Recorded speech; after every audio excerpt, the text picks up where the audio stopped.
La pregunta dice, en el arreglo que se muestra en la figura que aparece ahí, ¿verdad? Un objeto de masa m igual a 5 kilogramos cuelga de una cuerda alrededor de una polea ligera. La longitud del cable entre la polea y el punto P es L igual a 2 metros. Cuando el vibrador, o sea, la máquina que está al lado izquierdo que provoca las ondas, se ajusta a una frecuencia de 150 Hz, se forma una onda estacionaria con 6 bucles. ¿Cuál debe ser la densidad de masa lineal de la cuerda?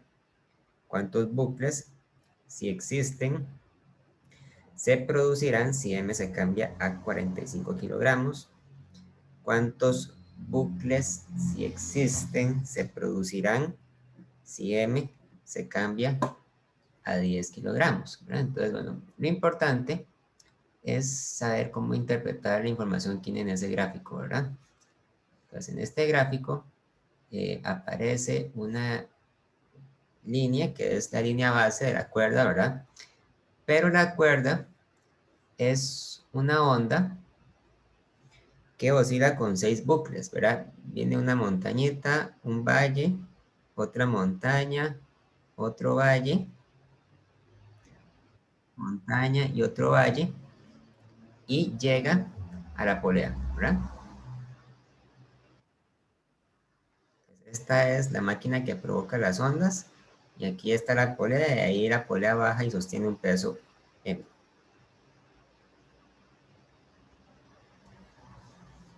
La cuerda tiene un largo L, ¿verdad? Ahora, vean que este es un caso típico de una onda estacionaria.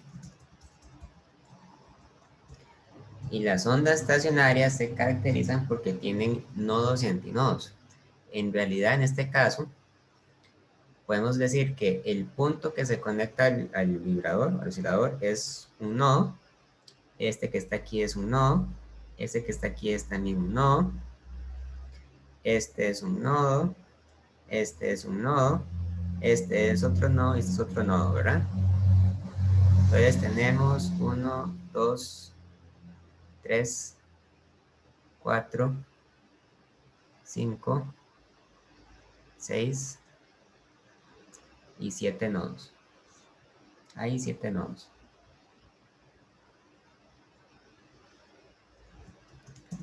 Eso lo sé a punta de ver el dibujo, ¿verdad? Hay 7 nodos. Y en el caso de una cuerda que está oscilando con ondas estacionarias, recuerden que el número de armónico era igual al número de nodos menos 1. Por lo tanto, esto que está aquí corresponde al sexto armónico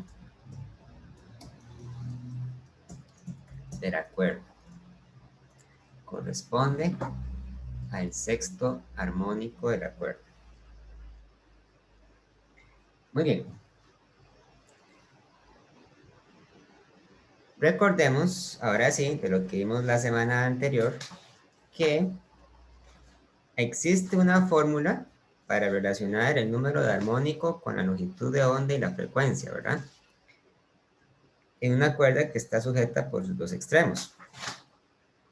Es decir, la longitud de onda para el enésimo armónico era igual a 2 veces el largo de la cuerda dividido entre el número de armónico, ¿verdad? Esa fórmula la hemos visto en la clase anterior. Entonces, como estamos en el sexto armónico, entonces nos interesa ver qué sucede cuando n es igual a 6. El sexto armónico, entonces, sucede cuando la longitud de onda es igual a 2 veces L entre 6, o sea, L tercios, ¿verdad? L es igual a 2 metros. Entonces la longitud de onda es 2 metros entre 3, y eso es igual a 0.667 metros de largo. Muy bien. Por otro lado, tenemos que la masa que sostiene la cuerda, según este dibujo, es ¿cuánto dice? De 5 kilogramos.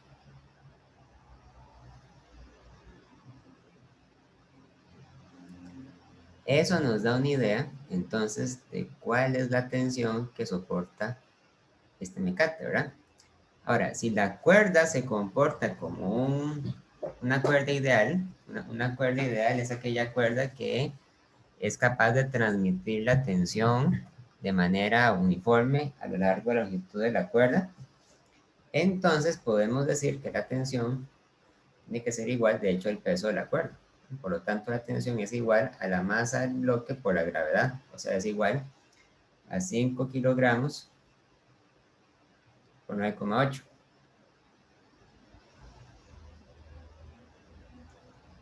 49 newtons de tensión. El enunciado de la pregunta también dice que, bueno, para la parte A por lo menos, dice que cuando el vibrador se ajusta a una frecuencia de 150 Hz, se forma una onda estacionaria con 6 bucles. Entonces eso quiere decir que lo que estamos viendo corresponde a la frecuencia del sexto armónico. ¿Okay? La frecuencia del sexto armónico es 150 Hz. ¿Cuál debe ser entonces la densidad lineal de la cuerda?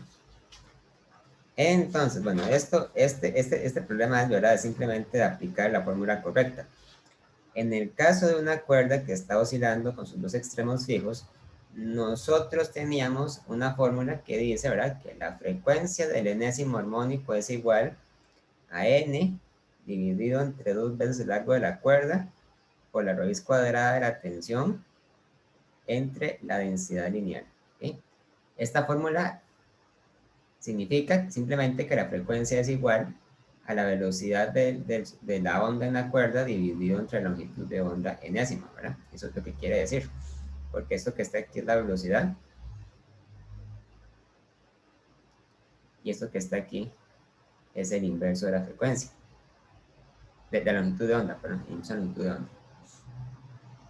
Entonces, uno puede agarrar esta ecuación y despejarla para encontrar mu. La densidad lineal de la cuerda, entonces, es igual a, vamos a ver, primero saquemos raíz. La raíz de la tensión entre la densidad lineal es igual a 2 veces el largo por la frecuencia dividido entre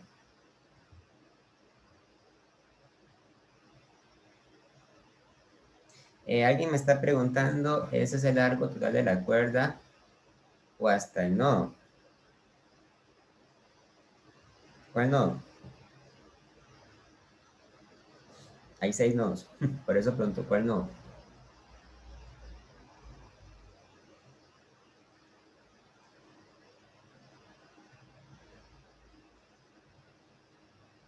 La L, profe, en la fórmula de la frecuencia, no, esa L es el largo total de la cuerda.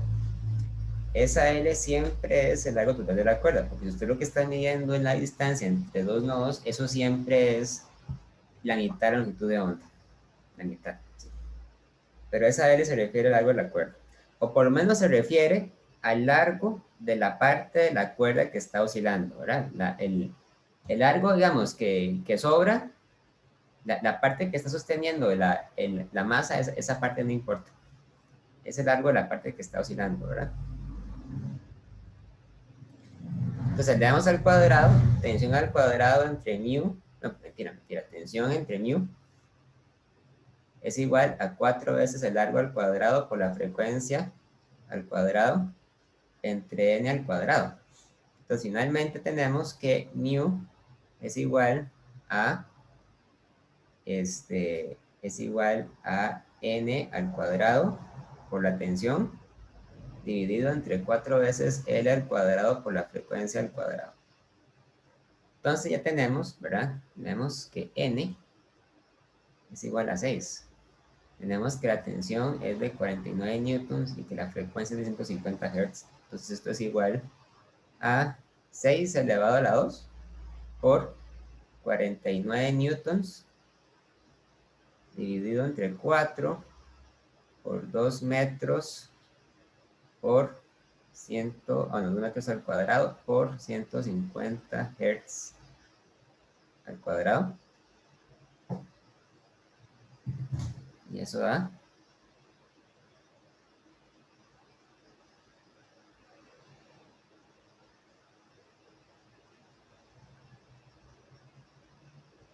muy pequeño, ¿verdad? Eso da 0.0049 kilogramos entre metro. ¿Ok? Ojo a las unidades. Si yo tengo todas mis cantidades en unidades del sí, o sea, en kilogramos, en metros y en segundos, entonces la densidad lineal de la cuerda tiene que tener unidades de kilogramo entre metro. ¿Muy bien? Vamos a ver, ¿alguna pregunta, alguna duda?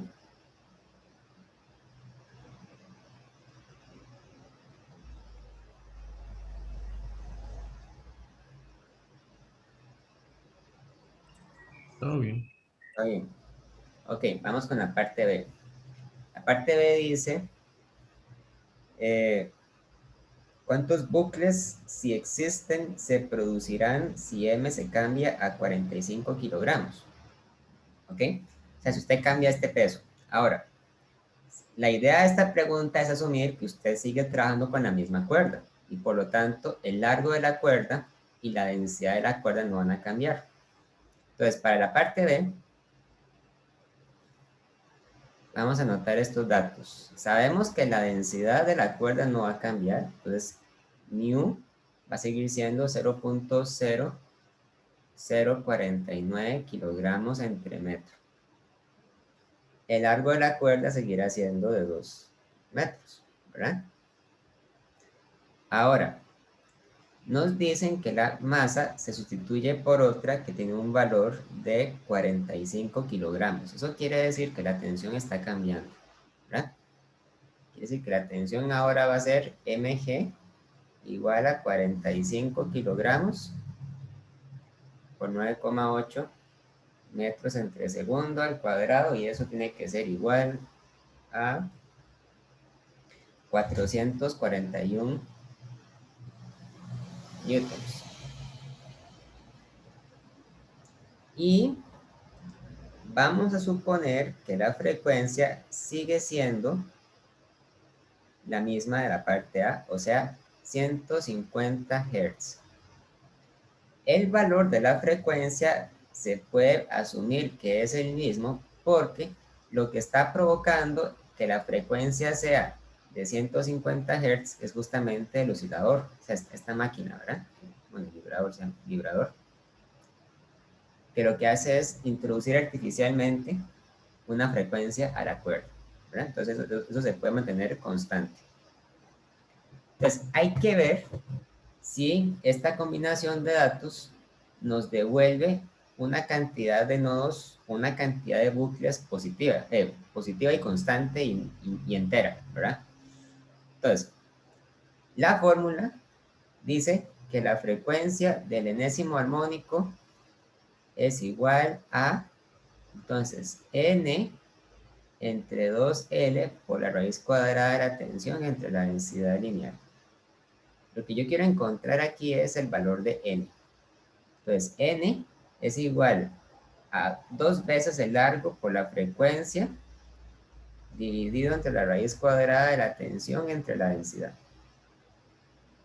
Entonces, calculamos 2 veces 2 metros por 150 Hz entre la raíz cuadrada de 441 newtons entre 0.0049 kilogramos entre metro.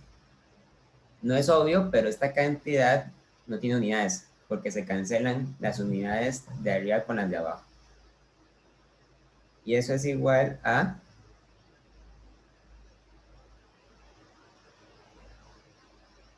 vamos a ver, es igual exactamente a 2. ¿Ok? Vean qué importante. Entonces n es igual a 2. Esto quiere decir que está oscilando en el segundo armónico.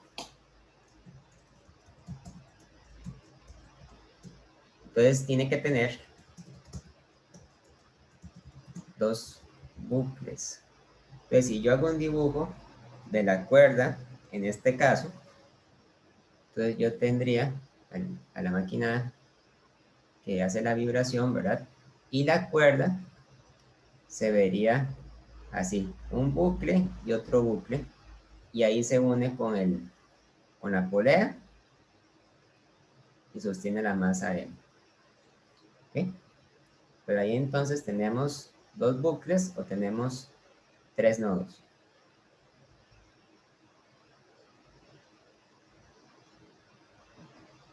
Entonces esto es el segundo armónico. Segundo armónico de vibración. Profe, cada bucle sería las curvas.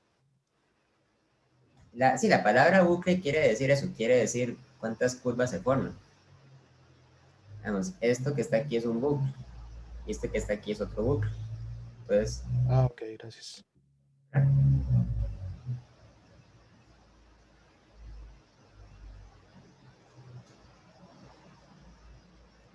¿alguna otra duda? ¿Preguntas?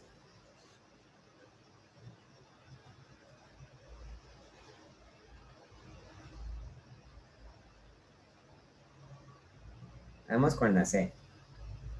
¿Cuántos bucles, si existen, se producirá si M se cambia a 10 kilogramos? Mismo problema que en la parte B, pero posiblemente otro resultado, ¿verdad?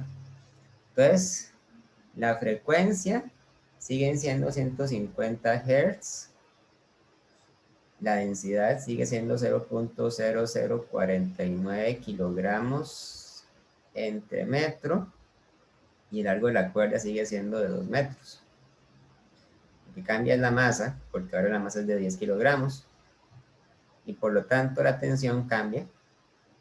Masa por gravedad, 10 kilogramos por 9,8 metros entre segundo al cuadrado. Eso son 98 newtons. La fórmula de la frecuencia entonces es, la frecuencia del enésimo armónico es el número de armónico entre 2L por la raíz cuadrada de la tensión entre la densidad.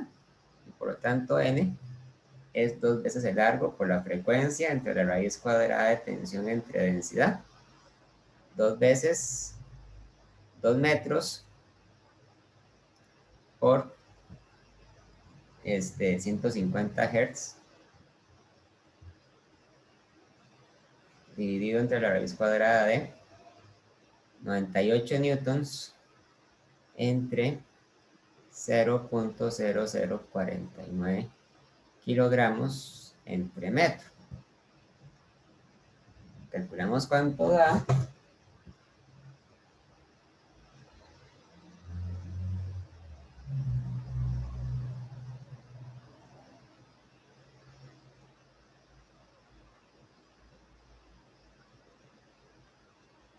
Y me da que es 4.24, etcétera, etcétera. Ok. Esto es problemático porque entonces n no es un número natural, ¿verdad? No es un número entero. Por lo tanto, en este caso, la respuesta no es que se forman 4 bucles. La respuesta es que simple y sencillamente no se forma una onda estacionaria.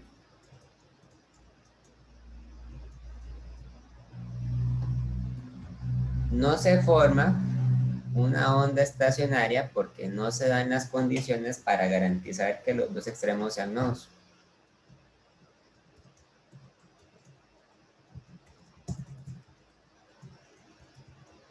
No son nodos. ¿Sí? Esta es posiblemente una de las pocas ecuaciones de la física clásica que involucran números enteros. Si n no es un número entero, entonces la fórmula no funciona. Tiene que ser entero.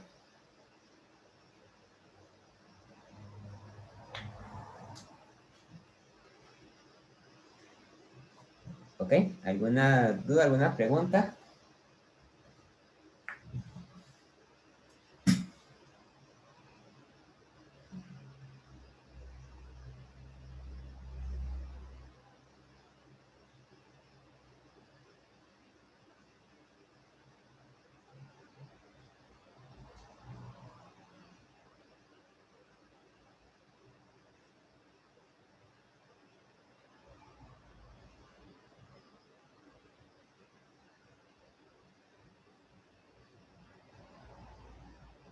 Bueno,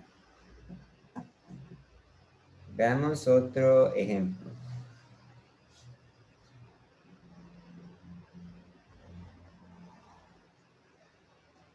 Vamos a hacer el problema 21. Ese los mando.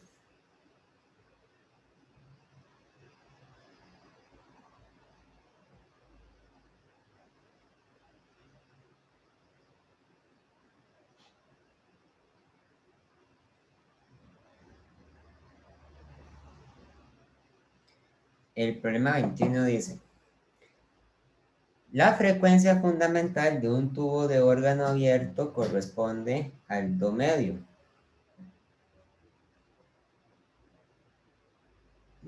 Que eso es igual a 261.6 Hz en la escala cromática musical.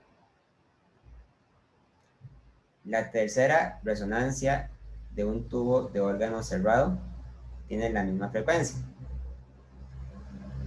¿Cuál es la longitud del tubo abierto y del tubo cerrado?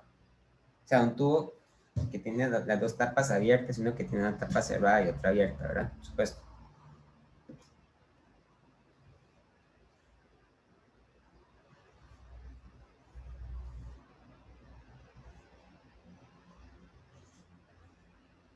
Muy bien.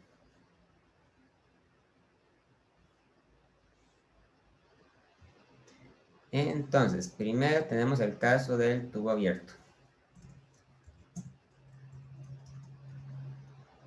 Recuerden que los tubos de aire se caracterizan por tener una longitud. Una longitud L, que en este caso no la conocemos. Ahora, la fórmula para calcular las frecuencias de oscilación de este tubo son las mismas, o la misma fórmula que se usaba en el caso de la cuerda.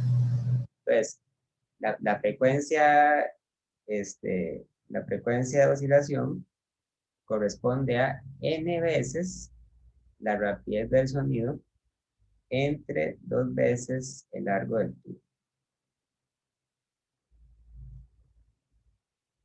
Para estos problemas, a menos que se diga lo contrario, uno asume que la velocidad del sonido es la que tiene el sonido a temperatura ambiente. Entonces sería 343 metros entre segundo. ¿Verdad? A menos que diga lo contrario, recuerden que en el capítulo anterior venía una fórmula especial para calcular la velocidad del sonido. A temperatura ambiente es aproximadamente 343 metros entre segundo. Y dice entonces así, que la frecuencia fundamental es la de la nota de do medio, o sea, 261.6 Hz. Pero lo que eso quiere decir es que la frecuencia cuando n es igual a 1 es de 261.6 Hz. Y también sabemos entonces que la frecuencia fundamental es evaluada para n igual a 1. O sea, la velocidad del sonido entre 2 veces el largo. Por lo tanto, el largo del tubo tiene que ser igual a la velocidad del sonido entre 2 veces la frecuencia fundamental.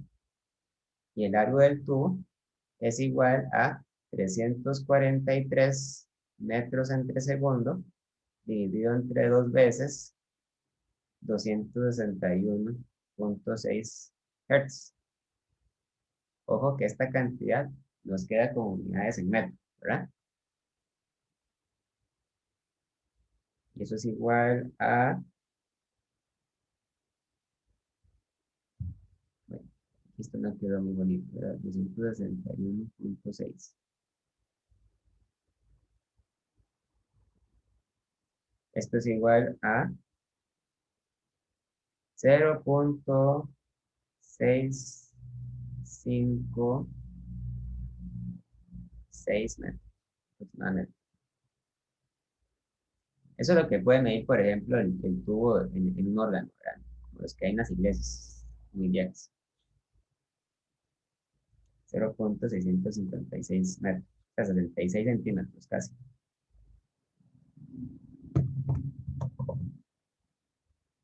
Luego dice, luego dice que la tercera resonancia de un tubo de órgano cerrado tiene la misma frecuencia. Ok. Ustedes van a encontrarse que en los problemas de este capítulo aparece mucho la palabra resonancia. De hecho, en, ya les digo, en la sección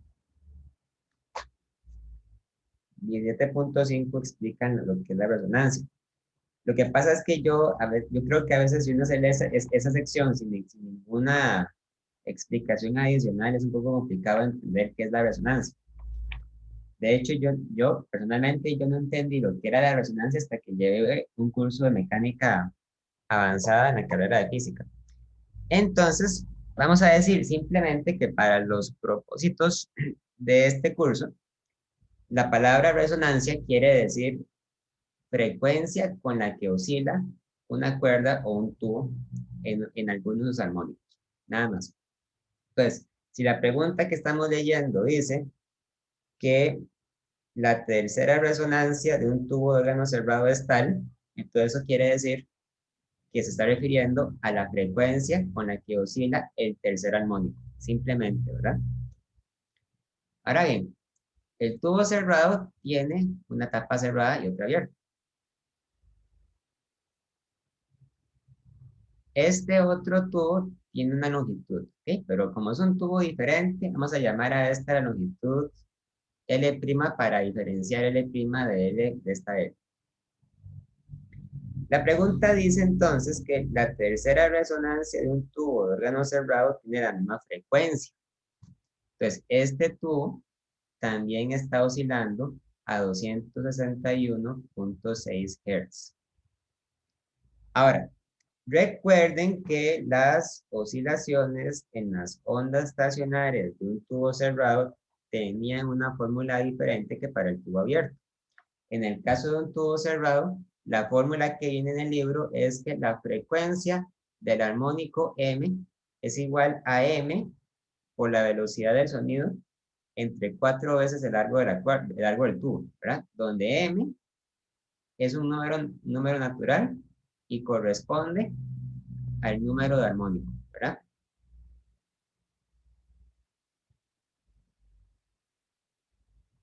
Ah, bueno, y una cosa muy importante. M es impar, impar.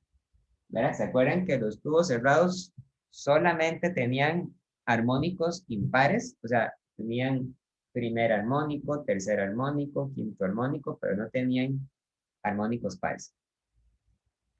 Por lo tanto, esto es simplemente cuestión de despejar L'. L' es igual a 4 veces la frecuencia dividido entre m por la velocidad de sonido.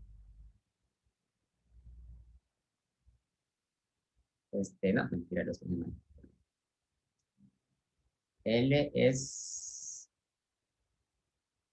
m por la velocidad del sonido dividido entre 4 veces la frecuencia. Ahora sí, escuchen. Entonces esto es igual a 3 veces 343 metros entre segundo dividido entre 4 por 261.6 Hz.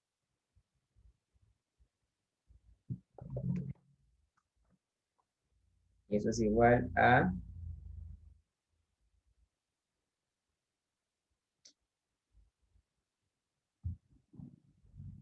0,983 metros.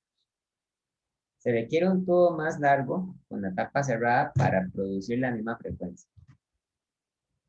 Eso es lo que quiere decir esta pregunta.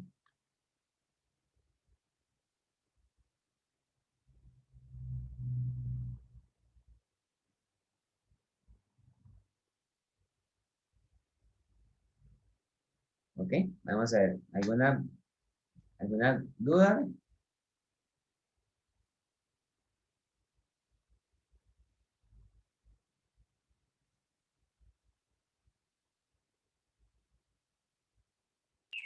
Por mi parte todo bien, profe. Bien.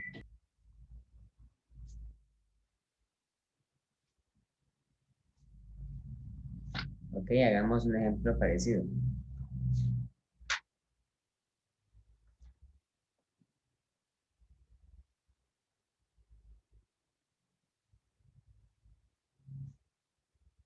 El 25.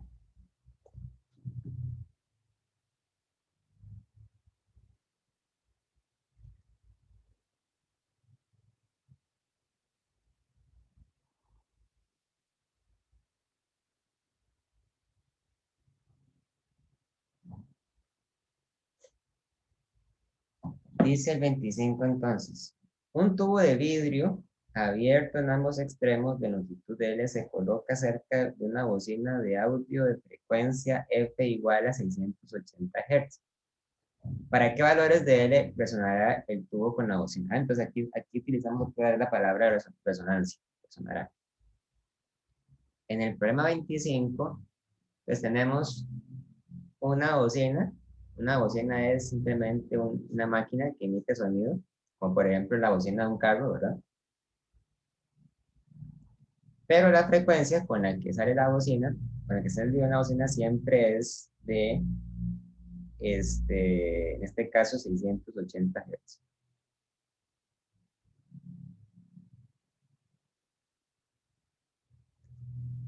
Y esta bocina se coloca de frente a un tubo con las dos tapas abiertas y que tiene una longitud de...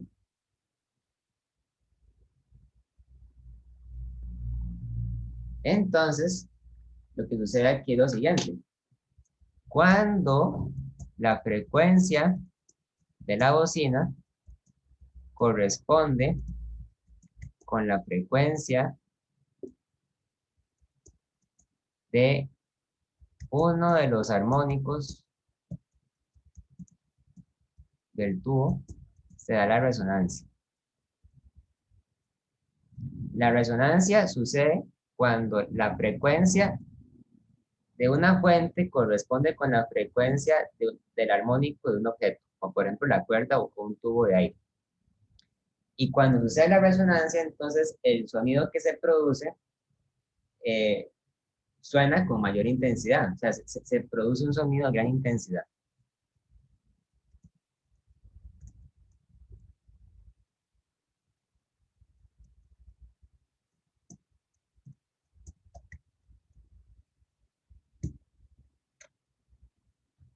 Entonces, naturalmente, ¿verdad? La fórmula que usamos aquí es la del tubo con las tapas abiertas, que dice que la frecuencia del armónico n es igual a n veces la velocidad del sonido entre 2 veces el largo del tubo.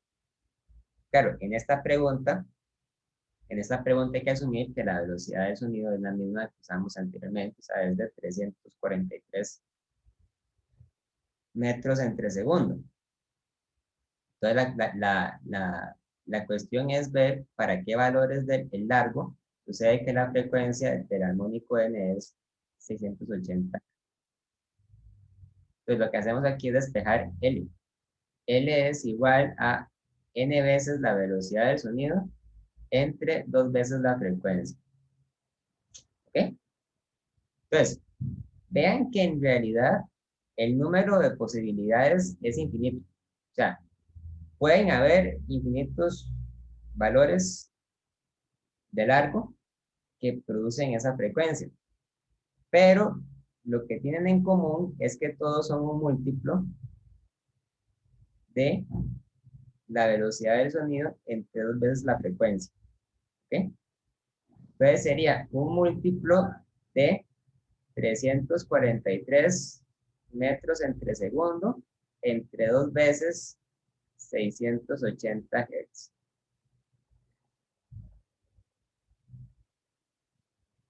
Es n veces entonces 343 entre 2 por 680,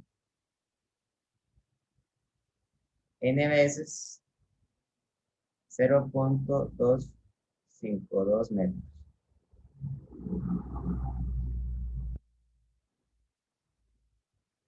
¿Sí? Entonces, puede ser que la respuesta sea, ¿verdad?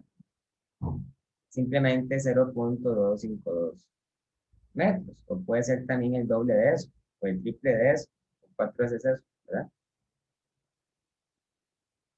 El doble sería 0.504. El triple sería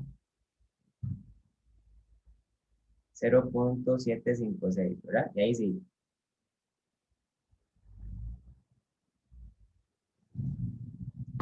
El largo del tubo tendría que ser entonces un múltiplo entero de 0.252 metros.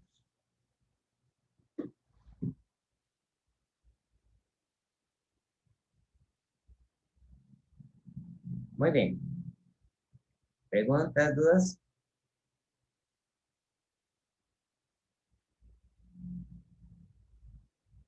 Todo claro. Oh, claro. Podemos hacer el Es- ¿verdad? ¿Sí?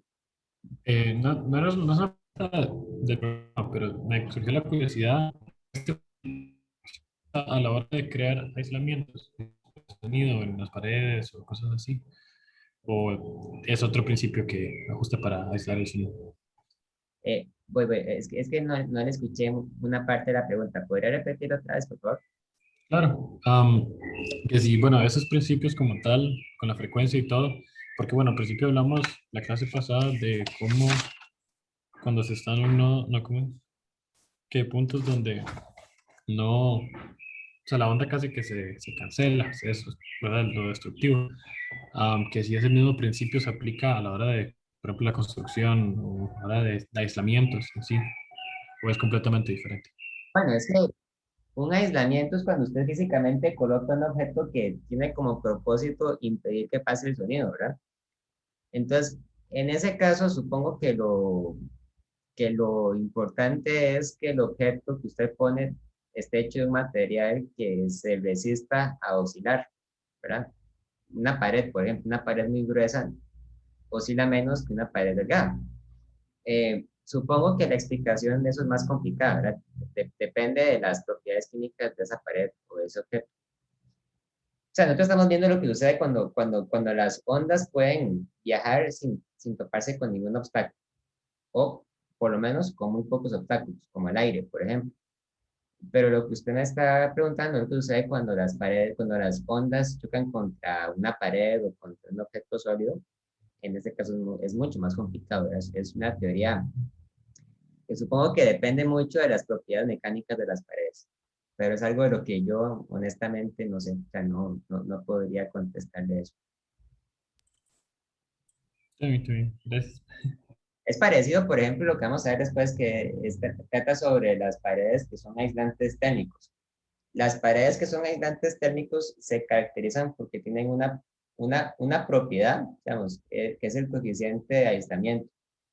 Me imagino entonces que debe existir algo parecido para el aislamiento de sonido, o sea, que a las paredes o a los materiales de construcción se les puede asignar algún coeficiente que determine qué tan buenos son o qué tan malos son para aislar el ruido. Pero determinar eso debe ser un estudio bien complicado que depende de las propiedades físicas y químicas de los materiales, ¿verdad?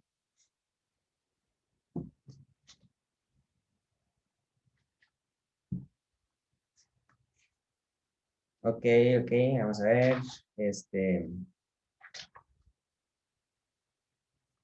Hagamos el 26 también, que está ya a la par, dice. Un túnel bajo un río tiene 2 kilómetros de largo. ¿A qué frecuencia puede resonar el aire en el túnel? Explique si sería bueno hacer una regla contra tocar el claxon de su automóvil cuando está en el túnel. El claxon es el pito del carro, ¿verdad? Ok, entonces, este es un ejemplo típico de un problema de un tubo de aire, pero que ellos no utilizan la palabra tubo, ¿verdad? Lo que dicen es que eso es un túnel. Pero ahí, claro, un túnel es un tubo, ¿verdad? Un tubo con los dos extremos abiertos. O sea, uno se puede imaginar que encima del túnel está una montaña, ¿verdad? O hay otra cosa ahí. Bueno, ahí dice que está bajo el agua.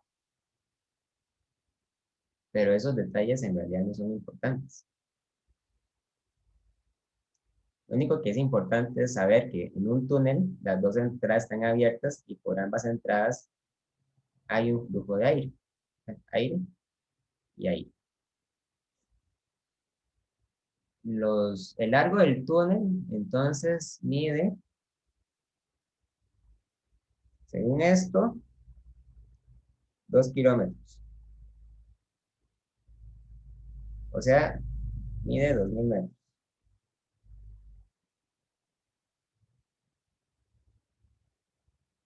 a qué frecuencia puede resonar el aire en el túnel?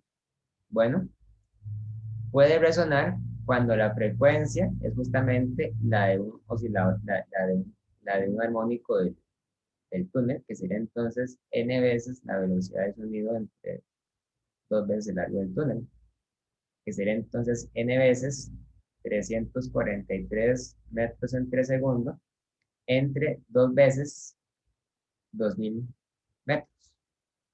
Entonces sería n veces 343 entre 2 por 2000, que sería entonces 0.08575 Hz.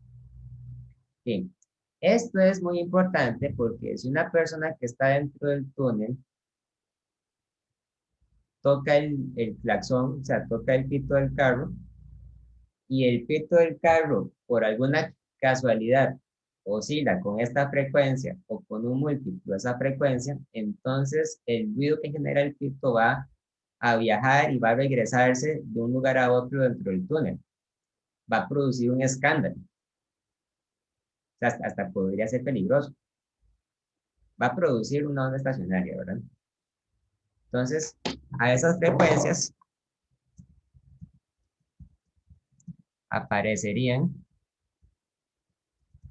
resonancias en el túnel. Y las resonancias son algo indeseable en este caso, algo que no se busca, porque son molestas o inclusive podrían ser hasta peligrosas. Entonces ahí lo que dicen es, ¿verdad? En la pregunta dicen, explique si sería bueno hacer una regla contra tocar el claxon del automóvil cuando está en el túnel. En realidad sí, sería bueno que no se haga porque así se podrían evitar resonancias. Es decir, supongo que tendría que hacerse si fuera el caso, si fuera una necesidad, ¿verdad? Una emergencia, pero si no, sería mejor que no se tocara el claxon para evitar resonancias. ¿Ok? ¿Alguna pregunta?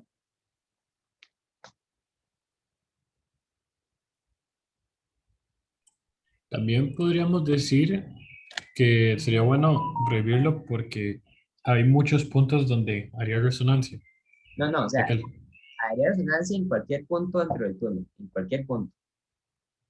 Aunque sea o no sea un nodo, en cualquier punto dentro del túnel habría resonancia. O sea, apenas usted entre al túnel, usted escucharía el escándalo que se produce porque el sonido viene y va de un lugar a otro y nunca se detiene, en principio, ¿verdad?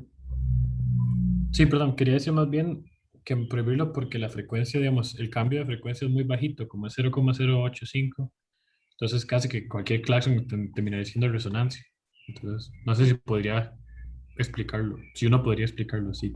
Podría ser, vamos a ver, busquemos en internet cuáles son las frecuencias audibles para el ser humano. Oh, no, aquí en el libro decía por ejemplo, que para los seres humanos, una frecuencia audible, sí, una frecuencia audible es más o menos lo que hay entre un hertz, bueno, no, entre 10 hertz y 10.000 hertz. O sea que si la frecuencia está, vamos a ver si la frecuencia, ¿cómo lo ponemos? Si la frecuencia pertenece al intervalo entre 1 hertz y 10.000 hertz, va a ser audible, entonces es bastante probable, ¿verdad? Que la frecuencia con la que suena el pito sea un múltiplo de eso. Entonces, sí, o sea, es casi seguro que el claxon va a producir resonancia. Tomando en cuenta el hecho de que un claxon o una máquina que hace ruido, ¿verdad? Nunca hace ruido a una única frecuencia, ¿verdad? Por más bien hecho que esté, siempre emite ruido a diferentes frecuencias. Entonces, claro que sí, es bastante probable que alguna de esas, que alguno de estos múltiplos caiga en este intervalo y eso va a producir, entonces, va a producir una resonancia. Y más si el claxon suena muy fuerte, ¿verdad?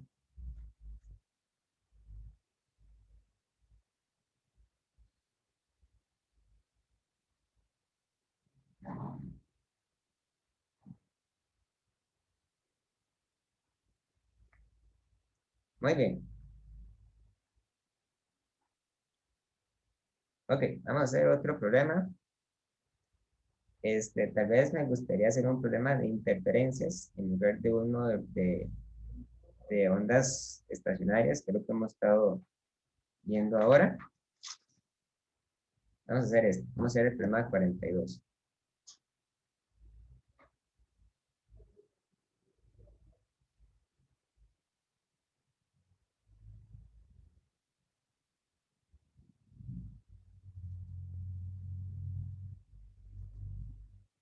Voy.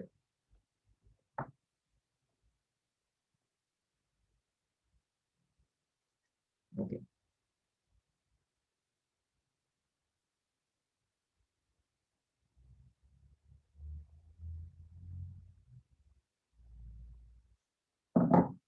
Dice, dos bocinas idénticas se activan mediante el mismo oscilador de frecuencia F. Las bocinas se ubican a una distancia de una de otra sobre un poste vertical. Un hombre camina directo hacia la bocina inferior en una dirección perpendicular al poste, como se muestra en la figura. ¿Cuántas veces se escuchará un mínimo en la intensidad del sonido? ¿A qué distancia del poste en estos momentos? ¿A qué distancia del poste en estos momentos? Se V la rapidez del sonido y suponga que el sonido no refleja, el suelo no refleja sonido. Los oídos del hombre están en el mismo nivel que la bocina inferior. Es una pregunta abstracta porque no nos dan cantidades numéricas, ¿verdad? Pues más o menos, ahí está el poste, ahí está el hombre caminando.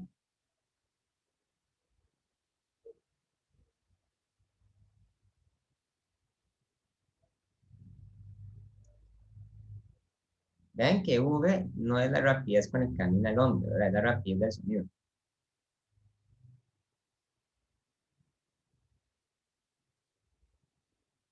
Esto mide L.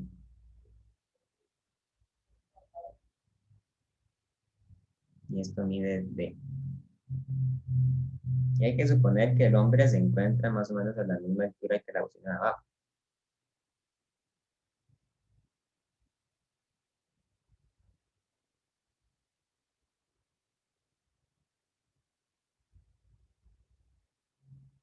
Entonces, el sonido que sale de las dos fuentes tiene que viajar diferentes distancias para llegar al hombre, ¿verdad? Este viaja una distancia R1 y es una distancia R2. Entonces uno puede ver, ¿verdad? Que R1 es justamente la distancia L y R2 es justamente la raíz cuadrada de L al cuadrado más D al cuadrado. Porque es como la hipotenusa de un triángulo rectángulo, ¿verdad? Muy bien. Ambas fuentes de sonido oscilan con una frecuencia F. Y además nos dicen que V es la rapidez del sonido. Entonces, la longitud de onda del sonido es igual a V dividido entre F, ¿verdad? Y nos dicen cuántas veces se escucha un mínimo en la intensidad del sonido. Bueno, recordemos que el mínimo ocurre cuando el valor absoluto de R2 menos R1 es igual a lambda medios, 3 lambda medios, 5 lambda medios, etcétera, m lambda medios, donde m es impar. Entonces, el valor absoluto de R2 menos R1 es simplemente entonces la raíz cuadrada de L al cuadrado más D al cuadrado menos L, ¿verdad? Y esto tiene que ser igual a m lambda medios o m v entre 2 f. ¿Ok? Entonces, ahí lo que hay que corroborar es cuáles son los posibles valores de m donde eso puede ocurrir. O sea, qué tan grande puede llegar a ser el número m para poder encontrar entonces esa cantidad de mínimos.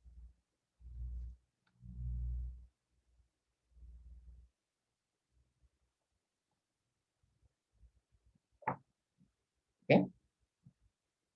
Entonces, vean que m, cuando lo despejamos, m es igual a 2 veces la frecuencia entre la velocidad del sonido por L, por raíz cuadrada de L al cuadrado más D al cuadrado, cero raíz, menos L. Ok. ¿Qué pasa, por ejemplo, cuando la distancia L es muy grande? Cuando L es muy grande, esta diferencia se hace cada vez más pequeña y entonces M tendería a ser, ¿verdad?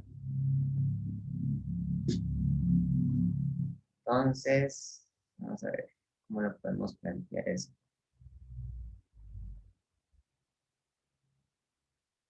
M puede asumir esos valores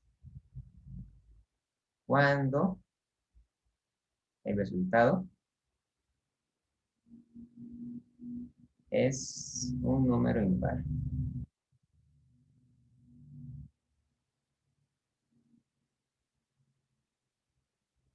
Cuando el resultado es un número impar. Sí.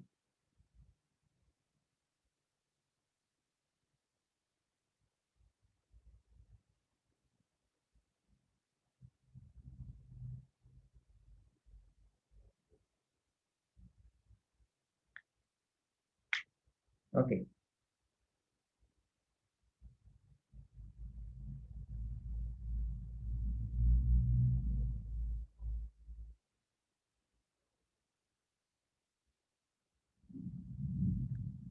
¿A qué distancia del poste a qué distancia del poste en estos momentos?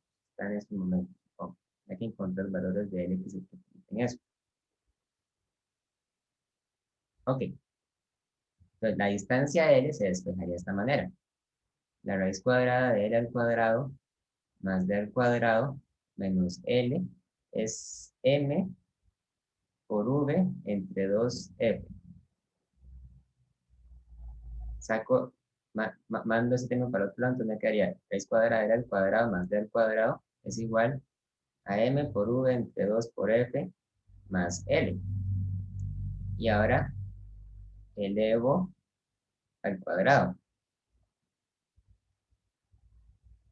Tendría L al cuadrado más D al cuadrado igual a M por V entre 2F más L al cuadrado. Esto sería M al cuadrado por V al cuadrado entre 4 frecuencia al cuadrado más M por V por L entre F, ¿verdad?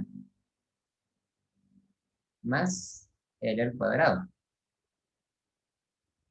Y esta L al cuadrado se cancela con esta L al cuadrado. Pues tendríamos D al cuadrado igual a N al cuadrado por V al cuadrado entre 4F al cuadrado más M por V por L entre F. Y ahí puedo despejar L.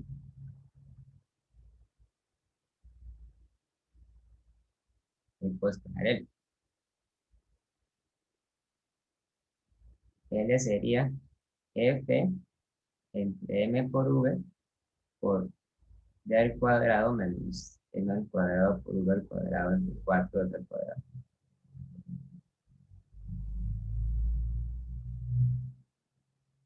¿Ok? Ah, miren, y aquí nos dan una condición para que esto se usara, y es que esto tiene que ser siempre mayor a 0, ¿verdad? Tiene que ser siempre mayor a 0. Porque L siempre es un número mayor a 0, o sea, la distancia siempre es positiva, ¿verdad? Entonces, para que la distancia sea positiva, tenemos que D al cuadrado menos M al cuadrado, V al cuadrado, entre 4F al cuadrado, tiene que ser positivo. Entonces, D al cuadrado tiene que ser más grande que M al cuadrado, V al cuadrado, entre 4F al cuadrado. Entonces, 4 veces F al cuadrado por D al cuadrado entre V al cuadrado tiene que ser mayor que M al cuadrado. Y por lo tanto, M es menor a 2 veces F por D entre V. ¿Ok? Entonces, eso nos da la otra condición para el número M. Y es que el hombre solo va a oír los armónicos que sean, bueno, los armónicos, no, no, la palabra no la recuerdo, solo va a oír los mínimos cuando M sea menor que 2 veces F por D entre 1. Porque los demás mínimos no están, digamos, en la trayectoria donde camina L. Tiene que ser menor a eso. Entonces, dependiendo del valor de F, de V y de la velocidad del sonido, entonces ahí, digamos, ustedes determinan cuántos mínimos escuchan.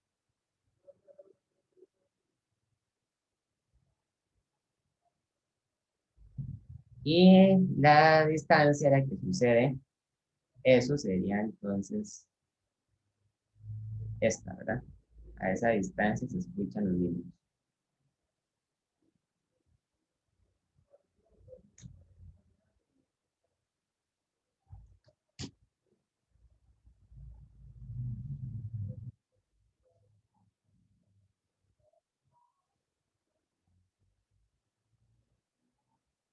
¿Ok?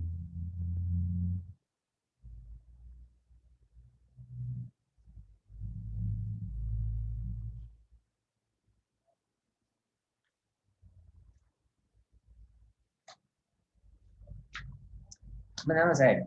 Tal vez nos queda mucho tiempo, entonces les voy a preguntar si uno tiene alguna duda de algún problema del tema del que va a entrar la otra semana en el examen corto, algo que quieran repasar del capítulo anterior, no sé, ¿qué pongan ustedes? ¿Qué hacemos? Los temas que entran son el movimiento ondulatorio y sobreposición y de ondas estacionarias. Sí, correcto. Yo diría, bueno, no sé si alguien tendrá un problema específico. Yo no me he puesto a ver eso aún, pero podríamos hacer como tal vez un poco de cada uno, no sé. Bueno, es que ya hicimos eso, pero si no hay nada, pues eso podría ser.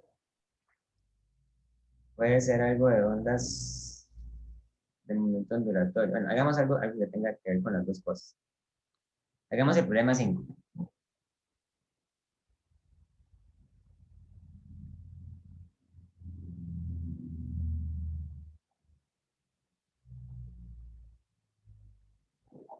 Del capítulo 17. El problema 5 dice, dos pulsos que viajan sobre la misma cuerda se describen mediante esas dos funciones que ven ahí. ¿En qué dirección viaja cada pulso? ¿En qué instante los dos se cancelan en todas partes? ¿En qué punto los pulsos siempre se cancelan? Ok. Entonces, para el problema 5, yo tengo estos dos pulsos. La función y1 de x y de t es 5 entre 3x menos 4t al cuadrado más 2, ¿verdad? Y la función y2 es menos 5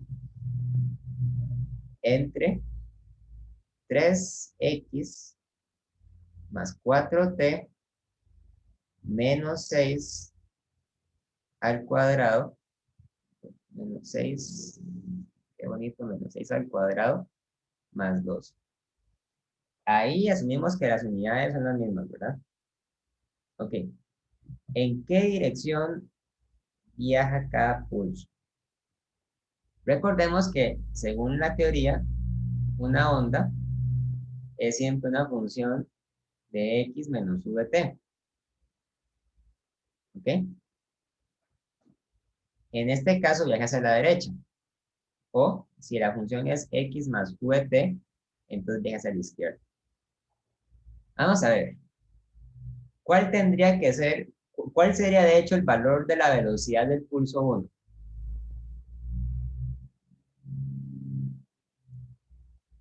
Según esto. ¿A qué velocidad se mueve el pulso 1? ¿Mm?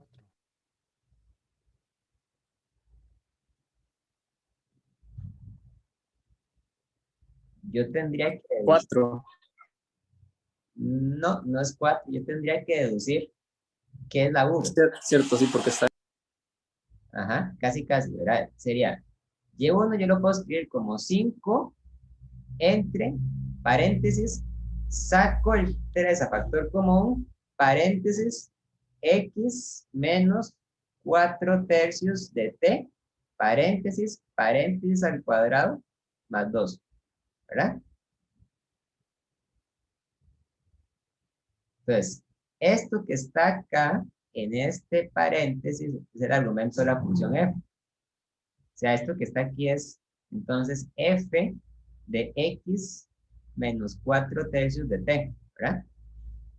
Por lo tanto, la velocidad es 4 tercios positivo. Y quiere decir que viaja hacia la derecha. ¿Ok? Eso, entonces, eso yo lo sé a partir de las propiedades de la función. Habiendo dicho eso, ¿a qué velocidad se mueve el pulso de Y2?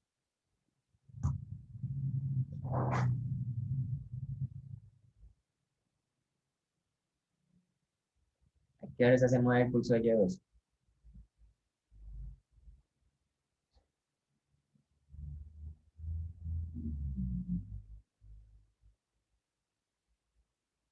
Igual, pero al contrario, digamos, signo contrario.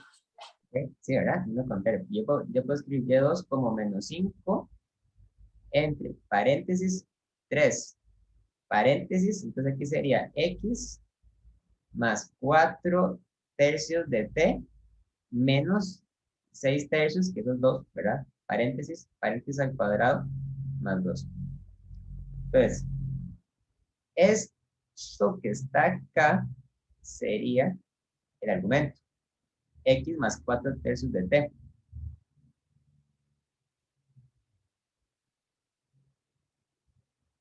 Entonces la velocidad es menos 4 tercios de t.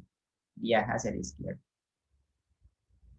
O sea, son ondas que de hecho tienen, diríamos el mismo número de onda en la misma frecuencia angular, pero que viajan en direcciones opuestas. Entonces estas ondas pueden producir ondas estacionarias. En principio, ¿verdad? Ok. ¿En qué instante las dos se cancelan en todas partes? Entonces yo quiero encontrar en qué situación sucede que y1 más y2 es igual a 0. Entonces tendría 5 entre 3x menos 4 menos 4t al cuadrado más 2 más menos 5 entre 3x más 4t menos 6 a la 2 más 2 es igual a 0. Bueno, yo podría aquí sin ningún problema cancelar estos símbolos, ¿verdad? Son constantes. Y puedo mandar ese término al otro lado de la ecuación. Entonces tendría 1 entre 3x menos 4t al cuadrado más 2 igual a 1 entre 3x más 4t menos 6 a la 2 más 2, ¿verdad? Y lo que puedo hacer ahora es mandar todo este factor aquí arriba y todo este factor aquí arriba. Pero para poder hacerlo tengo que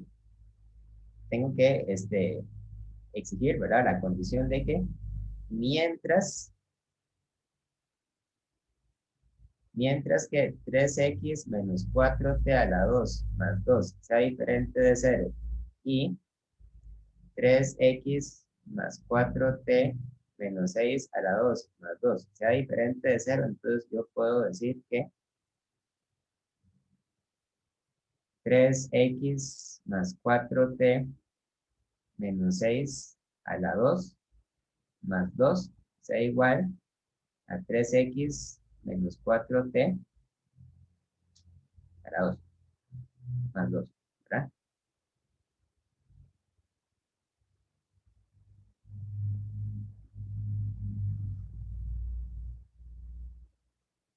Y podría cancelar los dos.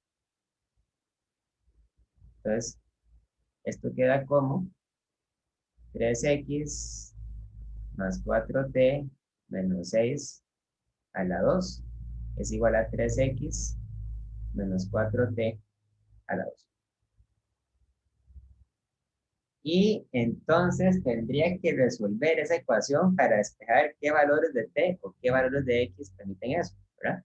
Voy a copiarlo aquí para tener más espacio. Entonces tendría 3x menos 4t menos 6. Ah, no, mentira.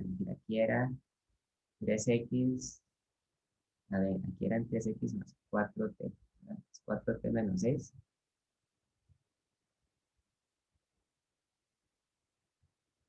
A la 2 igual a 3x menos 4t a la 2. Entonces yo podría expandir estas ecuaciones al cuadrado, ¿verdad? Y despejarlas para t y para x. Pero el problema de hacer eso es que me queda muy complicado. Me quedarían ecuaciones cuadráticas y eso es, por lo general, bastante complicado de resolver. Algo que podría hacer es sacar raíces. Pero cuando saco una raíz, tengo que tener cuidado porque el signo podría ser positivo o negativo. Entonces, voy a sacar raíces y me fijo en los dos casos. Tengo dos casos. El primer caso sucede cuando tengo que efectivamente 3x más 4t menos 6 es igual a 3x menos 4t. Entonces veo que en este caso se cancelan los 3x y me queda entonces que 4t menos 6 es igual a menos 4t. Es decir, 4t menos 6 más 4t es igual a 0. Y por lo tanto ahí nos queda que t es igual a 6 octavos, o sea, es igual a 3 cuartos. Entonces, de aquí sale una posibilidad. Y es que cuando t es igual a 3 cuartos,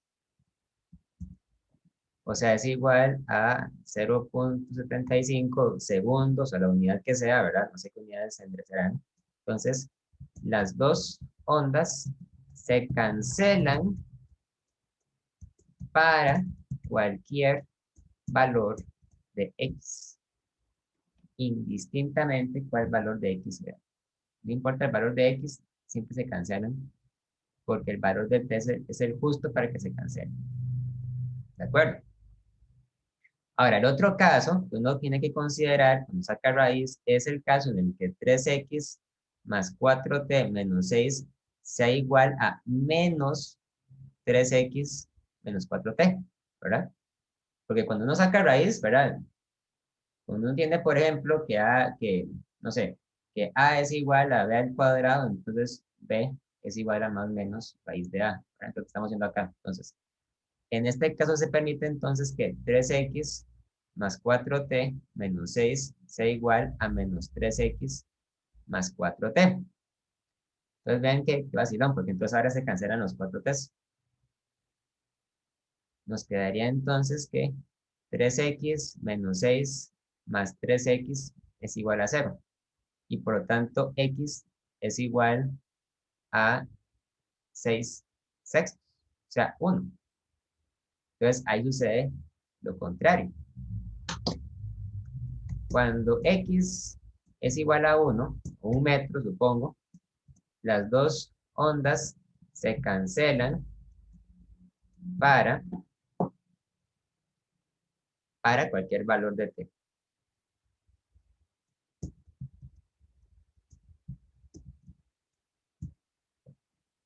¿Ok?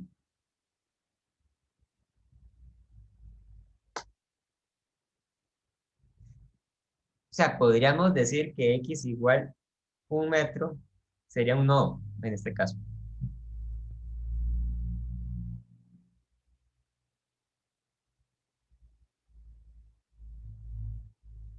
¿Ok? Vamos a ver, preguntas, dudas.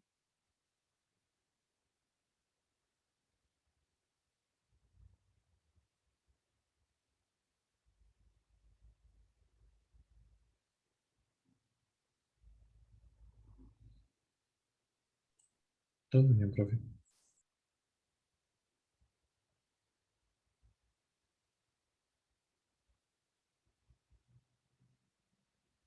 Ok.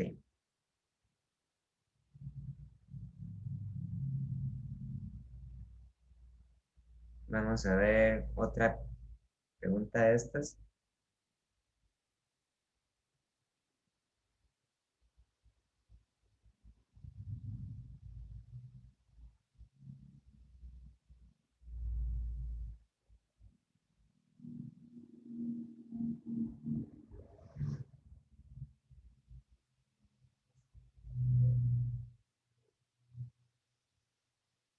Hagamos la pregunta 7.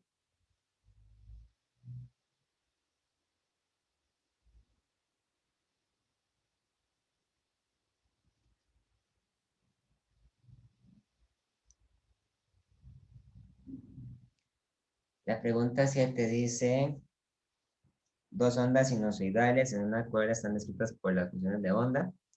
Y1 igual a 2 seno de 20x menos 32t. y Y2 igual a 2 por el seno de 25x menos 40t. O sea, son dos ondas que tienen número de onda y frecuencia angular diferente.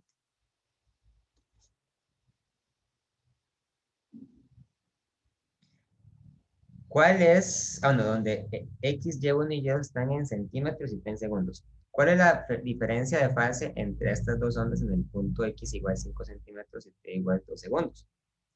¿Cuál es el valor x positivo más cercano al origen para el que las dos fases difieran por más menos pi en t igual 2 segundos? Esta es una posición donde las dos ondas suman 0. Ok.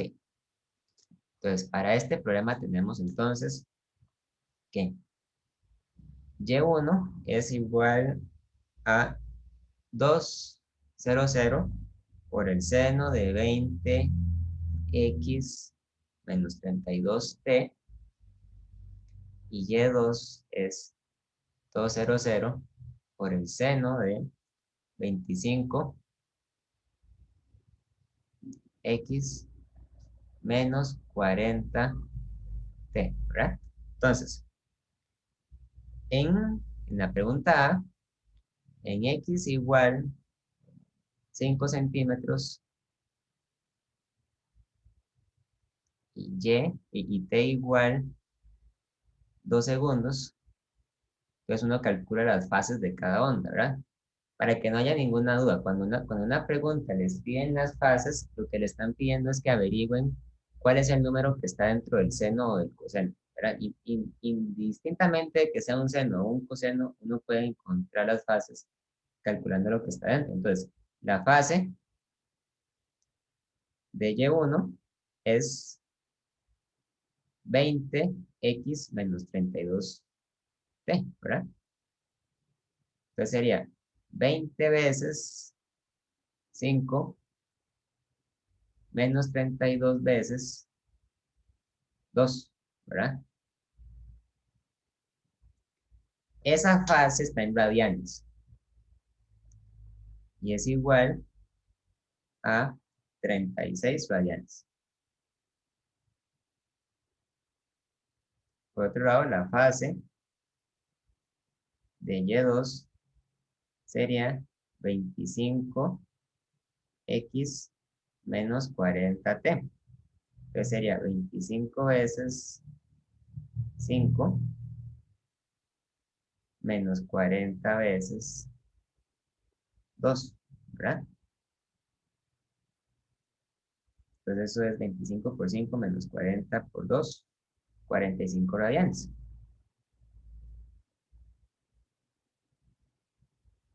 Y diríamos que la diferencia de fase es 45 menos 36, ¿verdad? O sea, 9 radianes de diferencia. Esa sería la diferencia de fase. La pregunta B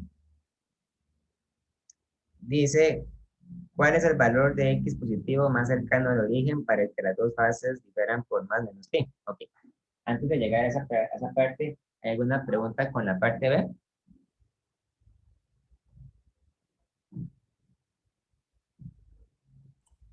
Nada más para confirmar, la fase es lo que está dentro del seno o el coseno. O el coseno, ¿verdad? Es lo que, Ok, a eso se refiere con fase. ok, gracias. O sea, la fase es una propiedad de la onda sinusoidal, ¿verdad? Es en qué parte del seno del coseno está. Muy bien. Para la siguiente pregunta, entonces nos dicen, ok, cuando el tiempo es igual a 2 segundos, en tiempo igual 2 segundos, entonces y1 entonces queda como una función de x, ¿verdad? Ya no depende del tiempo. Entonces sería 2 veces el seno de 20x menos 32 veces 2, o sea, menos 64, ¿verdad? Y y2 sería 2 veces el seno de 25x menos 40, bueno, menos 40 veces 2, o sea, menos 80. radianes.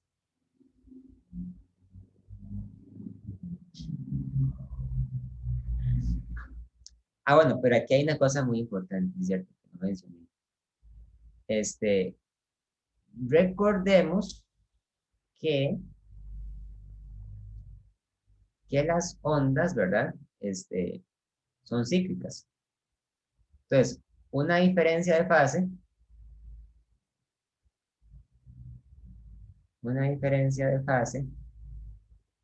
de 2pi radianes es matemáticamente equivalente a tener una diferencia de fase de 0, ¿verdad? Pues bueno, uno puede dejar la respuesta como 9 radianes porque queda bonito, o sea, porque queda entero, ¿verdad? Pero 9 radianes es igual a decir 9 radianes menos 2pi. Y eso sería aproximadamente, ¿verdad? Aproximadamente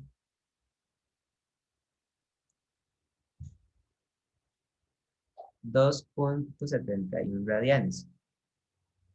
O sea, las dos se pueden considerar como equivalentes, ¿verdad? Entonces, ahora, cuando yo calculo la diferencia de fase,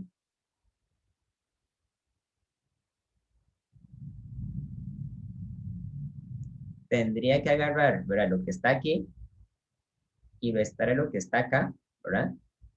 Sería entonces 20x menos 64, ¿verdad? Menos 25x menos 80. Pero a esto yo le puedo agregar indistintamente un 2πn con n entero. ¿Ok?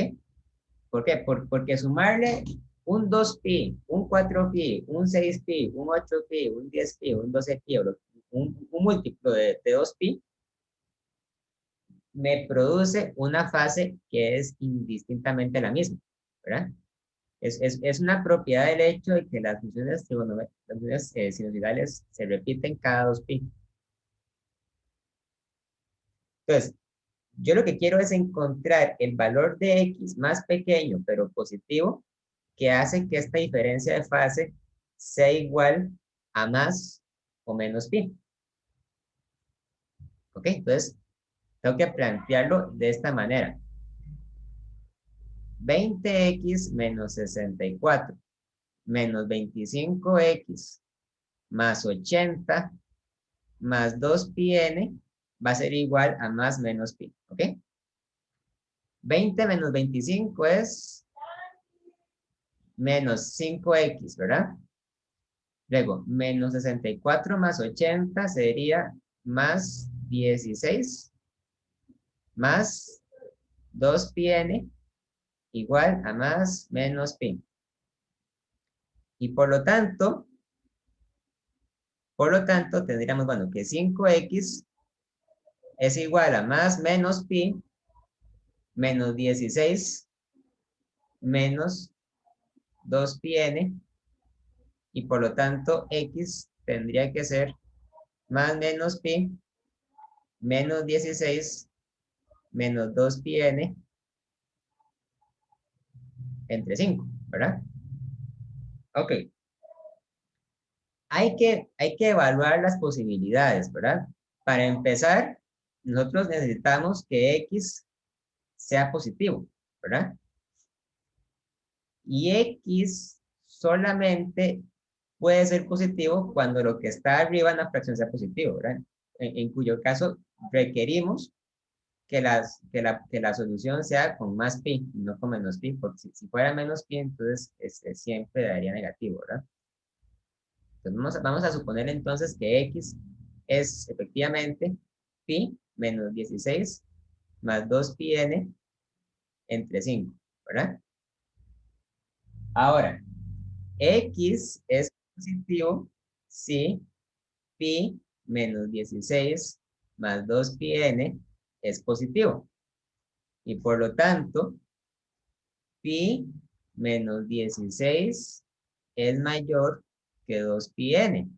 Y por lo tanto, n sea menor que pi menos 16 entre 2pi.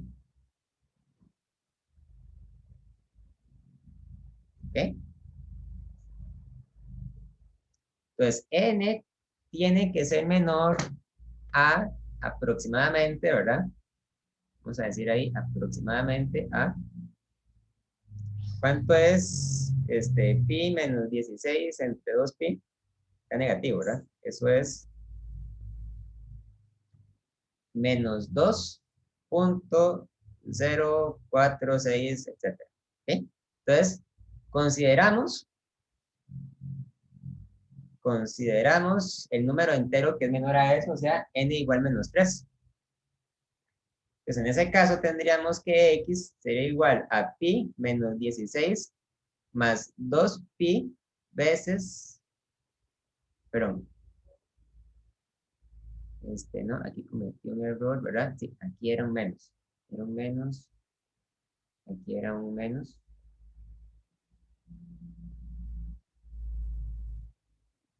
era un menos, disculpen, y ahí está bien, aquí está bien, ¿verdad? Ok, entonces vamos a poner pi menos 16 menos 2pi veces menos 3 entre 5, y esta debe ser una solución positiva.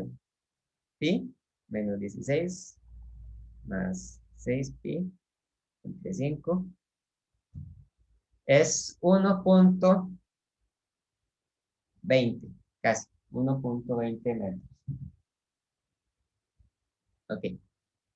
Pero vean que eso, o sea, esto yo lo saqué jugando con las propiedades del número del pi, ¿verdad? O sea, con las propiedades de las redes trigonométricas.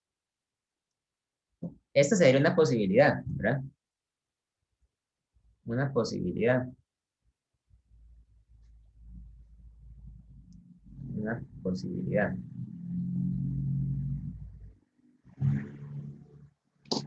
Disculpen el ruido, ya me pongo audífonos, perdón.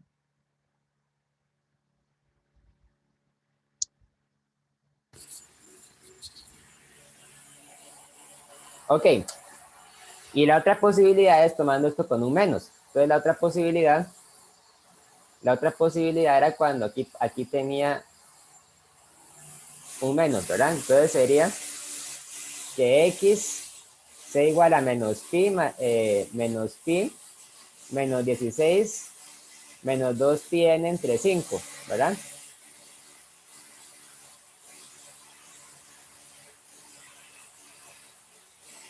Entonces, x debe ser positivo, por lo tanto, menos pi menos 16 menos 2pi n debe ser mayor a 0.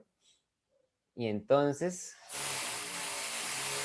menos pi menos 16 debe ser mayor a 2pi n.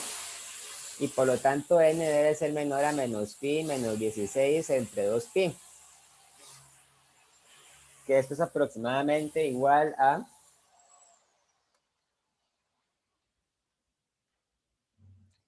menos 3.046, etcétera, etcétera. Entonces, tomamos el número que está abajo de eso, que es n igual menos 4, y nos queda entonces que x es igual a menos pi menos 16 menos 2pi veces menos 4 entre 5, y eso da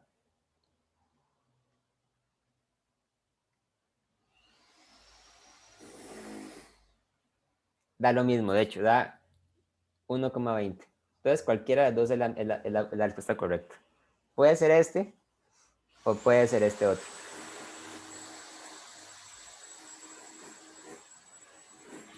Ok. ¿Hay alguna duda, alguna pregunta? Todo bien, profe. Todo bien. Todo bien. Vean, me apena mucho, pero es que están haciendo un arreglo en mi casa y se pusieron a taladrar. Entonces, vamos a ver, si no hay ninguna otra pregunta particular que me quieran hacer sobre este examen o, ¿verdad?, algún ejemplo, entonces dejémoslo hasta acá. Seguimos el otro martes. Sí, el martes, ¿verdad? El martes hay clases. Sí. ¿Ok? Bueno, profe, muchas gracias. Bueno, gracias. Hasta luego. Muchas gracias, profe. Profe, muchas Tengo un- gracias. Gracias. Bueno, gracias.